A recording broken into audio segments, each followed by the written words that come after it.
Hey everyone, it's Katie Harris from Philly Wellness Center. And if you've ever wondered why your hair gets thin, your mood crashes, or your hormones just feel off, especially when you diet too hard, it's not just calories. Your body has a built-in priority system for energy, and that's what I want to focus on. So when food is scarce, it starts cutting corners, just like anything, right? And so let's talk about how your body decides who gets fed first and why eating enough is the foundation for real health. And that's the real danger of doing GLP-1s is that if you don't eat enough, it's going to cause other problems, right? So think of your body like a country with limited resources. Every organ, every cell is a citizen, right? And they all need energy to function, but there's only so much currency, energy currency, that's the ATP in your body to go around. So the body sets up a hierarchy of needs. Who's going to get fed first? At the top are your survival organs, like the brain, the heart, the red blood cells. They have to stay powered no matter what, at all consequences, right? And there's a lot of consequences when there's not enough energy to go around, and the cells have to start looting from each other. So, and that they will do that. But then come the essential maintenance systems, like your kidneys, your liver, your immune system. So those are next in line. And finally, at the bottom of the list are the things that are probably most important to you, but not to the body. So these are your luxury systems, things like hair, skin, nails, fertility, muscle growth, that kind of thing. And fat storage, of course. So if there's a food shortage, the luxuries are the first things to go, then the essential maintenance, then finally, if you're in that bad of a shape and that's the heart, brain, and red blood cells, and you got some serious issues.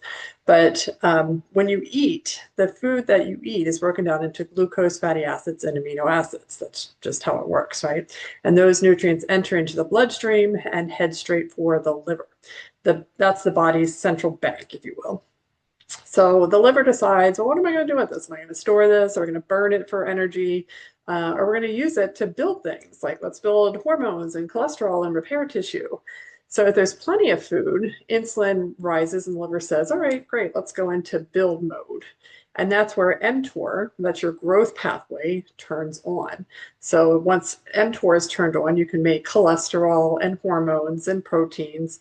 And despite all the controversy out there about cholesterol, it's like one of the most important substances in your body. You want to make cholesterol. And when you're in this mTOR pathway, you feel strong, vibrant, and mentally sharp, right? But if you're in a calorie deficit and you're stressed out, you're skipping meals, the opposite happens.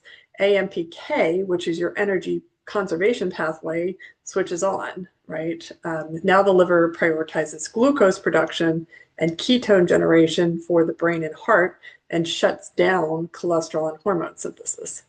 So what happens when you don't eat enough? When your energy is scarce, your body starts rationing. So the brain gets first priority as that's, the head honcho. So the blood sugar is tightly protected. The heart and red blood cells come next.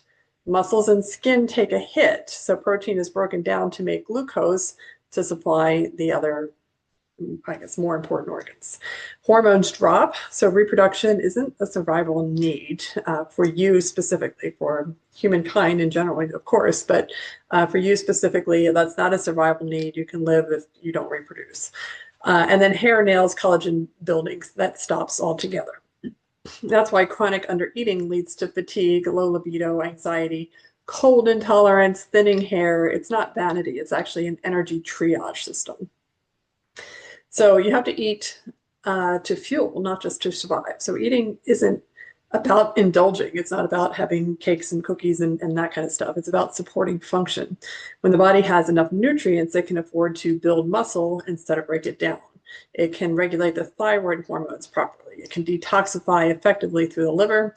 It can produce enough cholesterol to make estrogen, progesterone, and testosterone, because those are the things that cholesterol is the precursor to. So if you're not making cholesterol, you're not making your sex hormones, you're not making vitamin D. It's a whole cascade of events. So you want to make cholesterol. You want to have enough. And you also want to be able to run your immune system without stealing resources from somewhere else, because that's what the body's going to do. It's going to take it, from the lesser organs, and, it's like, oh, that's mine. No, it's not. The priority, the hierarchy is going to insist on taking. It's almost kind of like just regular life, right? So every bite you eat tells your body we're safe, you can build, repair, and thrive. Now, the irony is that many people today are overfed on calories, but undernourished on the cellular level. So while we eat a lot, we have very nutrient poor food. We eat a lot of sugar, seed oils, which I talk about in another video, processed carbs. They spike insulin, but they don't deliver the building blocks. It's kind of like you're building a house and they brought you a bunch of particle board instead of, really nice wood. And then, so if they don't deliver the building blocks for mitochondria, hormones, and membranes, then they don't get made. So even though the bloodstream is full, the cells are literally starving. So that's metabolic chaos. And we see that a lot in overweight patients. They might have eaten a lot, and that shows physically, but they're literally starving to death because they don't have the nutrients that they need to do the things that their body needs to do. So food is information, and when you eat enough real food, protein, healthy fats, complex carbs, and micronutrients, then your body can shift from survival mode to optimization mode. And instead of shutting down functions, it upgrades them. So metabolism speeds up, hormones balance, mitochondria regenerate, and you start to feel alive again, which is always nice. So if you're tired, cold, anxious, or not recovering, it might not be your age or your hormones. It might just be that you're running on emergency power and we need to get you more nutrients.